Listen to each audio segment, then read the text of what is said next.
Sean P. Diddy Combs put what on his cheeseburgers? What country swears the most often? What record did Joey Chestnut break now? Rapid fire randoms, and our story created is called Strike Those Questions. It is from Mad Libs After Dark. It's the week of Memorial Day 2025. It is a mad world. Let's Mad Libs it.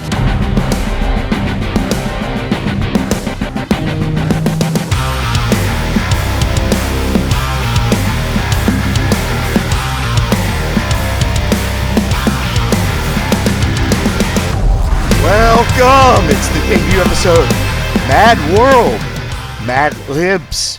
My name is Drew Hansen. I'm your host. Let's get to the rapid fire. The very day that Michael Jackson's hair caught on fire while he was filming a Pepsi commercial was literally the halfway point of his entire life. It happened 9,282 days after he was born, and he died 9,281 days after it happened. An old wives' tale says that a pregnant woman with heartburn is more likely to have a hairy baby. A study in 2006 tried to disprove it, but actually proved it true. Heartburn and hairy babies are both linked to a woman's estrogen levels. Every character on The Simpsons has only 4 fingers on their hand, except for God, who has 5 when he's appeared in Homer's various visions and dreams. Mount Vesuvius in Italy is still an active volcano, and 700,000 people would need to be immediately evacuated if it ever erupted again. There hasn't been an NFL game with the final score 7-0 in over 40 years. Last time it happened, December 4th, 1983, when the Patriots beat the Saints 7-0. 2 lava lamps will never be able to produce the same exact flow pattern, even if they are manufactured in the same way and from the same batch. Astronauts cannot burp in space because the lack of gravity prevents gases from separating in the stomach as they do on Earth. If you could only die in sudden accidents, not from old age or disease, the average person would live to be 8,938 years old. And some people who would really beat the odds would live into their 40,000s. Violence is actually pretty rare in bank robberies. It only happens about 1 in 25 times. Most of the time, the robber hands the teller the note, gets the cash, leaves. In fact, up to 72% of bank robbers are unharmed. Don't use or even threaten violence. This is not to encourage you. Sean P. Diddy Combs had a very specific and unusual list of food items he required for his travels around the world, according to his former employees. While testifying at Combs' sex trafficking trial, ex-employee George Kaplan described how the rapper and his team used a black Amex card to cover everything Combs requested, from baby oil to yacht rentals and luxury villas. When defense lawyer Mark Agniflo questioned if those items include applesauce, Kaplan explained Mr. Combs loves applesauce and eats it on the side or on top of a lot of things. Cheeseburgers? Agniflo asked, as to which Kaplan responded, cheeseburgers being one of them. Combs is also obsessed with ketchup. David James, who was an assistant to the music mogul from 2007 to 2009. Ketchup was always a big item that he always needed for his food, so it was just the consistency to create a consistent environment for wherever he was, James testified. He claimed that when they flew to the UK, he always brought Heinz ketchup because the tomato sauce didn't meet Combs' standards. James also said he regularly packed applesauce, detailing that it was a favorite food item for Combs. During the trial, Agniflo asked James, were you aware he put applesauce on his cheeseburgers? He replied, I was not aware, but I knew he liked applesauce. Federal agents found several noteworthy items during the 2024 raid of Combs' $48 million Miami mansion that the musician allegedly owned, including AR-15 style rifles, some of which with the serial number scratched off, as well as loaded magazines, drugs such as MDMA and Xanax, sex toys and lingerie, and 25 bottles of Johnson's baby oil. Oh, and 1 rubber duck.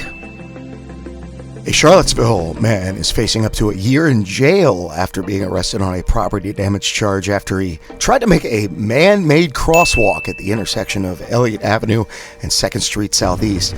Kevin Cox has seen firsthand how dangerous the intersection can be. Quote, "If we can't get traffic control cameras and police won't enforce the law enough to communicate with people, then we have to turn physical methods to slow drivers down," said Cox. After failed requests at City Council to have something done, Cox took the matters into his own hands. Cox says he used a water-soluble spray chalk last week to paint the now covered white lines. "After I put the first thin line down, I heard people in amazement say, 'Look at that, the drivers see it and they are slowing down,'" Cox said. But the makeshift crossing didn't last long. The city covered the crosswalk and put a warrant out for Cox's arrest.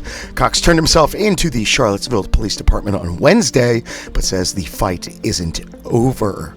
"They're trying to use this to punish someone," Cox said. Sharon Fitzgerald, a resident near the intersection, is wheelchair-bound and says that Cox's efforts are heroic.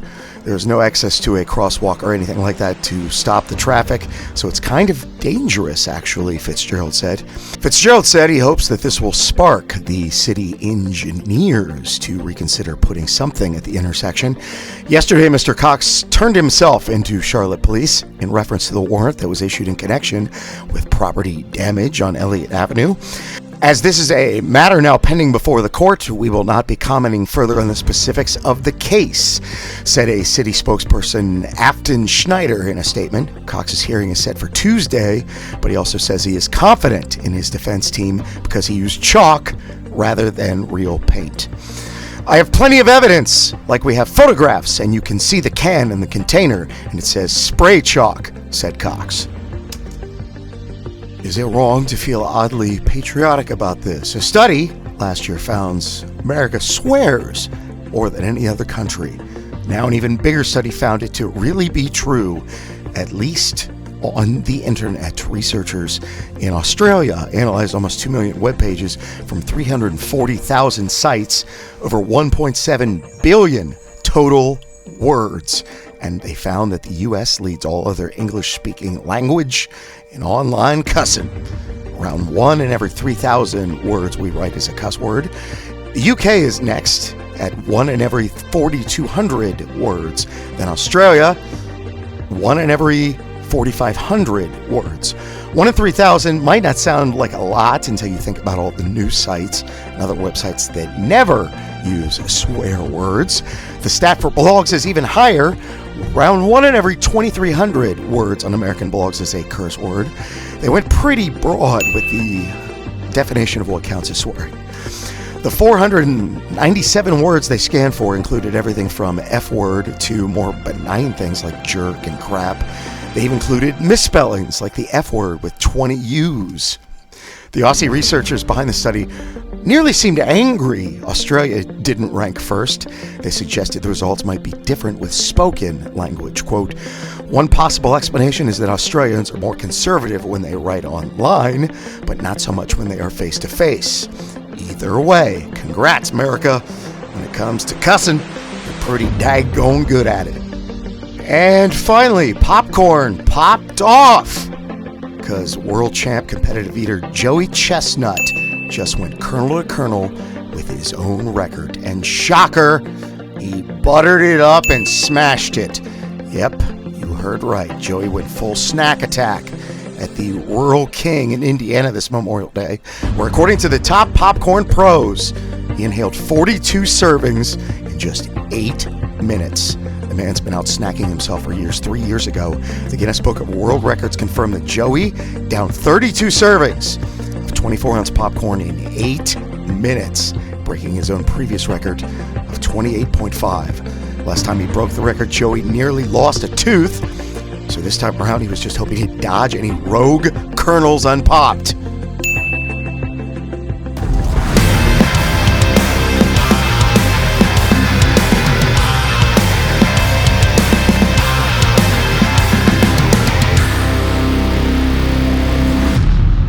All right, we finished it. Now the payoff. Here we go. It's called Strike Those Questions. First dates are most of the time awkward.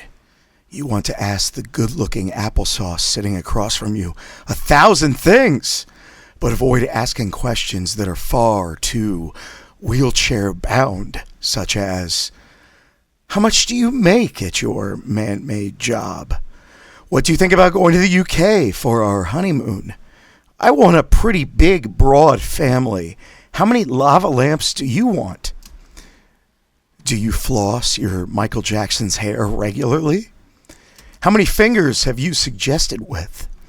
Do you have any unpopped tattoos on your rubber duck? Where have you been all my consistent life? You are the Joey Chestnut I've been waiting for. Do you butter on the first date? Your hairy baby or mine? I'll see you soon. Thanks.